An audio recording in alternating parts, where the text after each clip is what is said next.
जालिम शहजादी और इनकार इश्क। नूर की सल्तनत अपनी खूबसूरती, इंसाफ और अमन के लिए जानी जाती थी। यहाँ के बादशाह सुल्तान नसीरुद्दीन एक बहादुर और नेक दिल इंसान थे। उनकी सल्तनत की सबसे बड़ी दौलत उनके बेटे शहजादा इजहारुद्दीन थे। शहजादा इजहारुद्दीन न सिर्फ बेहद खूबसूरत थे, बल्कि उनकी रूह भी पाक थी। वो हमेशा गरीबों की मदद करते, मजलूमों के लिए खड़े होते और अपने वालिद की तरह इंसाफ पसंद थे। उनकी गहरी आंखों में एक अजीब जादू था, जिसकी गहराई में झांकने वाला अक्सर खुद को खोया हुआ पाता था।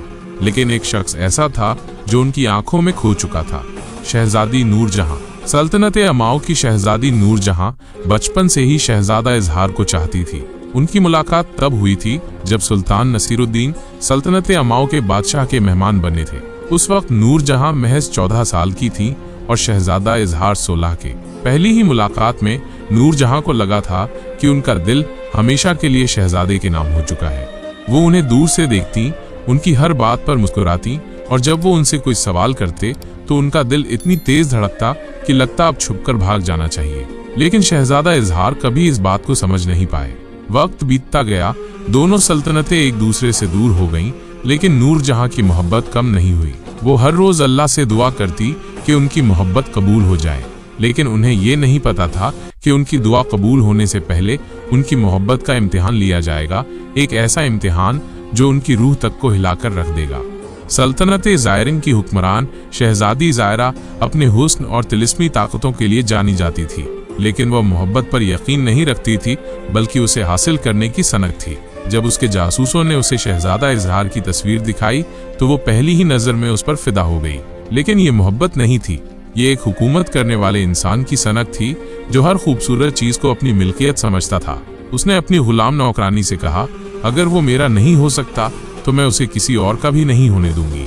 वो किसी भी कीमत पर शहजादे को हासिल करना चाहती थी, और जब उसे पता चला कि शहजादा इजहार उसकी मोहब्बत को ठुकरा सकता है तो उसने एक भयानक तिलिस्मी योजना बना ली। एक दिन शहजादी ज़ायरा ने अपने जादूगरों से कहा कि वे शहजादे के पास उसका पैगाम ले जाएं। बोलो कि शहजादी ज़ायरा सल्तनत ज़ायरिन की हुक्मरान शहजादे से निकाह करना चाहती है। अगर उसने इनकार किया तो उसे इसका अंजाम भुगतना होगा। जब ये पैगाम सल्तनत नूर पहुंचा तो शहजादा इजहार मुस्कुराया। मोहब्बत हुक्म से नहीं की जाती और मैं ऐसी औरत से शादी नहीं कर सकता जिसने अपनी सल्तनत में सिर्फ जुल्म ही किया है। जब शहजादी ज़ायरा को ये जवाब मिला तो उसकी आंखों में खून उतर आया। उसने कसम खाई कि वो इस इनकार को अपनी बेइज्जती नहीं बनने देगी। शहजादी ज़ायरा ने अपने सबसे ताकतवर जादूगर को बुलाया और कहा, मुझे एक ऐसा तिलिस्म चाहिए जिससे मैं शहजादे को तबाह कर सकूं, लेकिन उसे फौरन खत्म न करूं। जादूगर ने एक किताब खोली, उसमें से एक पन्ना फाड़ा और बोला, अगर आप चाहती हैं कि वो धीरे धीरे बर्बाद हो तो ये तिलिस्म उसका जिस्म धीरे धीरे पत्थर में बदल देगा। हर दिन वो थोड़ा थोड़ा पत्थर बनेगा और एक दिन वो पूरी तरह से पत्थर हो जाएगा। शहजादी ज़ायरा ने यह सुनकर शैतानी हंसी हंसी, बस अब ये खेल शुरू होता है। रात के अंधेरे में ज़ायरा के जादूगरों ने शहजादे के महल के आसपास अपना जादू फैलाना शुरू कर दिया। अगली सुबह जब शहजादा इजहार सोकर उठा तो उसे अपने हाथों में हल्की सी जकड़न महसूस हुई। उसे लगा कि शायद ये थकान का असर है, लेकिन जैसे जैसे दिन बीतता गया उसे अपने पैरों में भी अजीब सा वजन महसूस होने लगा। जब वो आईने के सामने गया तो उसे अपने चेहरे पर एक हल्की सी पथरीली चमक महसूस हुई। उसके दिल में अजीब सी बेचैनी होने लगी, लेकिन वो समझ नहीं पाया कि ये क्या हो रहा था। उधर सल्तनत अमाओं में नूर, जहां हर रात इबादत में बैठकर यही दुआ मांगती थी कि शहजादा इजहार महफूज रहे, लेकिन उस रात जब उसने अल्लाह से दुआ मांगी तो उसके दिल में एक अजीब सी बेचैनी हुई। उसे लगा कि कुछ बुरा होने वाला है। क्या मेरी मोहब्बत के साथ कोई साजिश हो रही है? उसने खुद से सवाल किया। उसने फैसला किया कि अब वो और इंतजार नहीं करेगी। उसने अपने वालिद से इजाजत ली और फौरन सल्तनत नूर के लिए रवाना हो गई। जैसे जैसे दिन बीतते गए शहजादा इजहार की हालत बिगड़ती गई। पहले उसके हाथ भारी हुए, फिर उसके पैरों में कमजोरी आने लगी। अब जब भी वो किसी चीज को छूता तो उसे ऐसा महसूस होता जैसे उसकी उंगलियां धीरे धीरे सुन्न हो रही हैं। उसने अपने हकीम को बुलवाया, लेकिन किसी को कुछ समझ नहीं आया। उसकी धड़कनें तेज हो जाती, लेकिन नब्ज की रफ्तार धीमी होती जा रही थी। ये कोई आम बीमारी नहीं है, सुल्तान नसीरुद्दीन ने कहा। इसमें तिलिस्म की बू आ रही है, लेकिन ये तिलिस्म कौन कर सकता था? इस सवाल का जवाब शहजादा इजहार को जल्द ही मिल गया। एक रात जब वो अपनी किताबों के बीच बैठा था तो उसे खिड़की से एक काला साया गुजरता दिखाई दिया। वो तुरंत उठा और छत की तरफ भागा, लेकिन जब वो वहां पहुंचा तो कुछ नजर नहीं आया, बस एक ठंडी हवा और एक अजीब सी सरसराहट। जायरा, वो बुदबुदाया। अब उसे यकीन हो गया था कि ये किसी और का नहीं बल्कि शहजादी जायरा का किया धरा था। इधर शहजादी नूर जहां को जैसे ही खबर मिली कि शहजादा इजहार की तबीयत बिगड़ रही है, वो बिना वक्त गवाए अपने वफादार सिपाहियों के साथ सल्तनत नूर के लिए रवाना हो गई। सफर मुश्किल और लंबा था। रेगिस्तान की तपती रेत, पहाड़ों की कठिन चढ़ाई और रास्ते में लुटेरों का खौफ, लेकिन नूर जहां के दिल में सिर्फ एक ही ख्वाहिश थी, अपने महबूब को बचाना।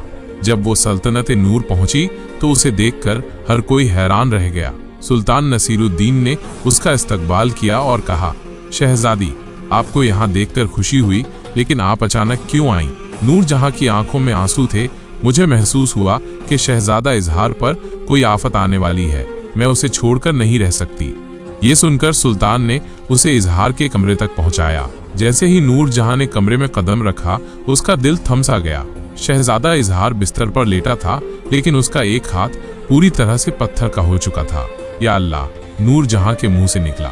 वो भागकर शहजादे के पास आई और उसकी आंखों में झांका, लेकिन वहां अब पहले जैसी चमक नहीं थी। इजहार की हालत नाजुक हो रही थी। इजहार, नूर जहां ने उसका नाम पुकारा।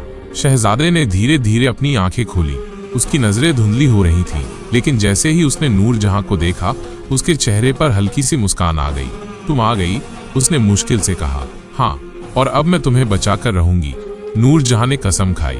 नूर जहां ने फौरन हकीमों, सूफियों और जादूगरों को बुलवाया, लेकिन हर कोई यही कह रहा था कि ये जादू बहुत गहरा है और इसे तोड़ना आसान नहीं होगा। तब एक बूढ़े सूफी ने कहा, अगर ये जादू शहजादी जायरा ने किया है तो इसे तोड़ने के लिए हमें उसके तिलिस्मी खजाने तक पहुंचना होगा। वहीं से ये जादू तोड़ा जा सकता है तो हमें सल्तनत जायरीन जाना होगा। नूर जहां ने फैसला लिया, लेकिन यह आसान नहीं था। जायरा के महल में जाना मौत को दावत देने के बराबर था। इधर जब जायरा को पता चला कि नूर जहां इजहार को बचाने के लिए सल्तनत नूर पहुंच चुकी है, तो उसका गुस्सा 7वें आसमान पर पहुंच गया। वह लड़की मेरी राह में रुकावट बन रही है, उसने गरज कर कहा। उसने अपने सबसे ताकतवर जादूगरों को बुलाया और कहा, मुझे ऐसी साजिश चाहिए कि नूर जहां इजहार को बचाने की कोशिश भी न कर सके।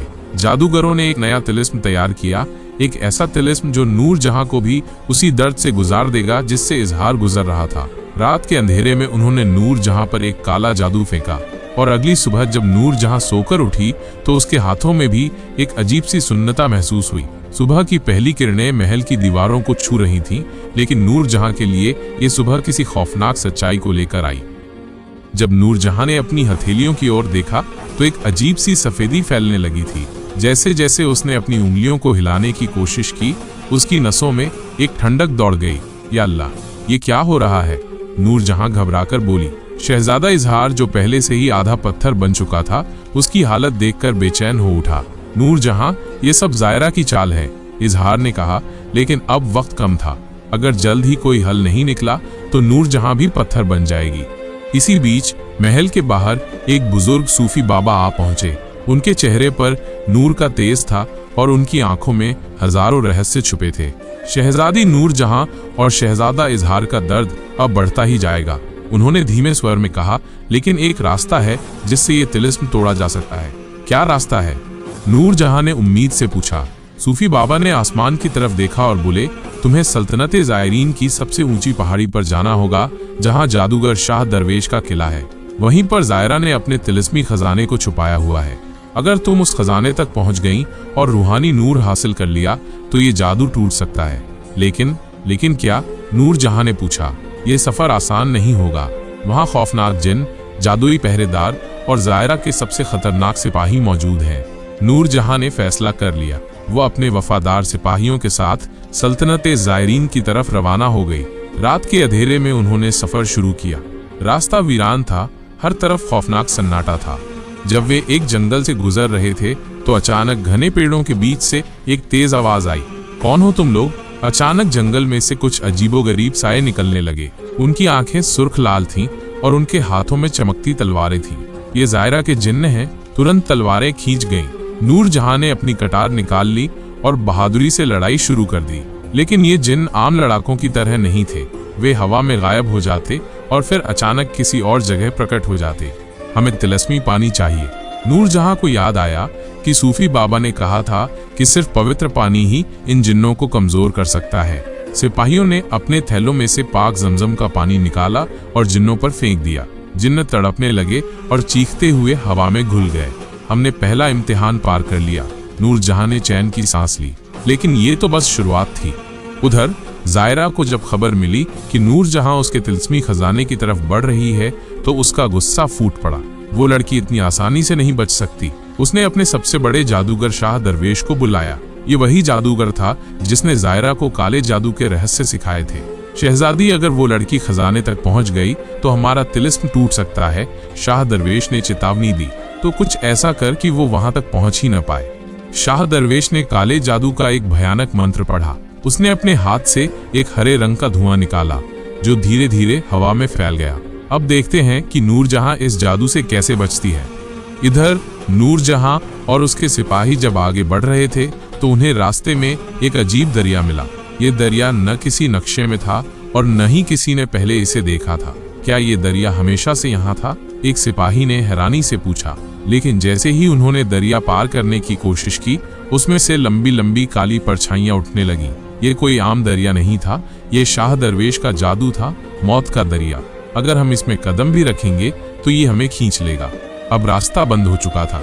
अगर वे आगे नहीं बढ़ते तो शहजादा इजहार को बचाने की उम्मीद भी खत्म हो जाती। नूरजहां को कुछ समझ नहीं आ रहा था। तभी उसे सूफी बाबा की बात याद आई। अगर किसी तिलिस्म में फंस जाओ तो अपने दिल की रोशनी को याद करना। तभी उसे समझ आया। उसने अपनी कटार निकाली और उसमें सूरज की रोशनी को प्रतिबिंबित किया। जैसे ही रोशनी दरिया की लहरों पर पड़ी, एक चमत्कार हुआ। दरिया की काली लहरें धीरे धीरे फीकी पड़ने लगीं और पानी साफ हो गया। ये रही हमारी राह, नूरजहां ने कहा और अपने घोड़े को पानी में डाल दिया। अब वे दरिया पार कर चुके थे, लेकिन आगे क्या होने वाला था ये कोई नहीं जानता था।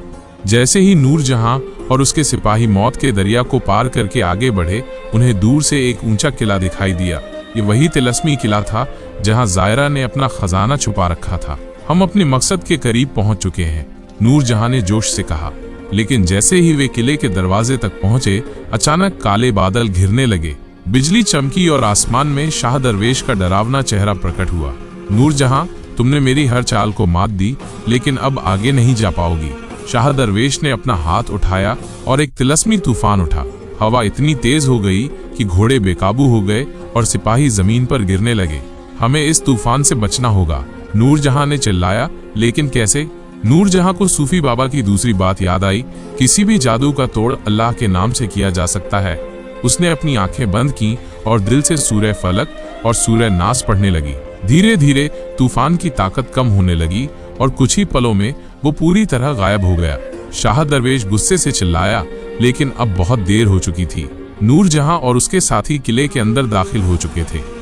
किला अंदर से और भी डरावना था। दीवारों पर अजीब सी आकृतियां बनी हुई थीं और हर तरफ रहस्यमयी रोशनी फैली हुई थी। खजाना कहीं यहीं छुपा होगा, एक सिपाही ने कहा। लेकिन जैसे ही वे आगे बढ़े, अचानक जमीन हिलने लगी और उनके सामने एक बड़ा दरवाजा खुल गया। अंदर एक तिलस्मी कमरा था जिसमें चारों तरफ सुनहरी रोशनी थी। कमरे के बीचों बीच एक चमकता हुआ बक्सा रखा था। यही होगा रूहानी नूर, नूरजहां ने कहा और बक्से की तरफ बढ़ी। लेकिन जैसे ही उसने बक्सा छूने की कोशिश की, दरवाजे अपने आप बंद हो गए और पूरे कमरे में अंधेरा छा गया। ये क्या हो रहा है? तभी एक भयानक हंसी गूंज उठी। ये जायरा की हंसी थी। नूरजहां, तुम इतनी आसानी से जीत नहीं सकती। अचानक जायरा खुद वहां प्रकट हो गई। वह हवा में उड़ रही थी। उसके चारों ओर काले धुएं का घेरा था। तुमने मेरे हर जादू को मात दी, लेकिन अब बच नहीं पाओगी। जायरा ने अपना हाथ उठाया और एक काले रंग की रोशनी नूरजहां की तरफ भेजी। लेकिन इससे पहले कि रोशनी नूरजहां को छू पाती, उसने अपनी कटार को आगे कर दिया। कटार पर सूरज की रोशनी पड़ते ही वो काली रोशनी गायब हो गई। तुम्हारे काले जादू का अब कोई असर नहीं होगा, जायरा। नूरजहां ने झपट कर रूहानी नूर का बक्सा उठा लिया। अचानक पूरे कमरे में एक जबरदस्त झटका लगा और जायरा की चीख सुनाई दी। नहीं, जायरा का शरीर जलने लगा और वो धुएं में बदलकर गायब हो गई। रूहानी नूर मिलते ही नूरजहां ने देर न करते हुए महल की तरफ रुख किया। शहजादा इजहार अब पूरी तरह पत्थर बन चुका था। अब वक्त बहुत कम है, नूरजहां ने रूहानी नूर को शहजादे के ऊपर छिड़का। धीरे धीरे पत्थर की परतें टूटने लगी। इजहार की आंखें हिलने लगी और कुछ ही पलों में उसने गहरी सांस ली।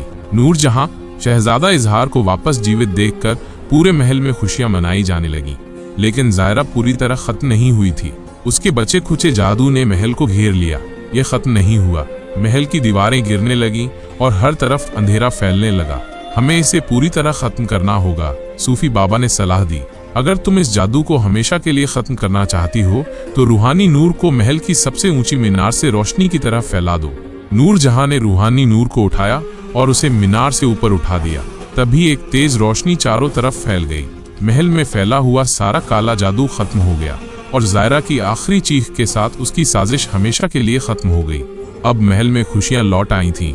शहजादा इजहार और नूरजहां की मोहब्बत और भी गहरी हो चुकी थी। शहजादे ने नूरजहां की तरफ देखा और कहा, तुमने मेरी जान बचाई और पूरी सल्तनत को भी। अब क्या तुम मेरी बेगम बनोगी? नूरजहां की आंखों में खुशी के आंसू थे। हाँ शहजादा।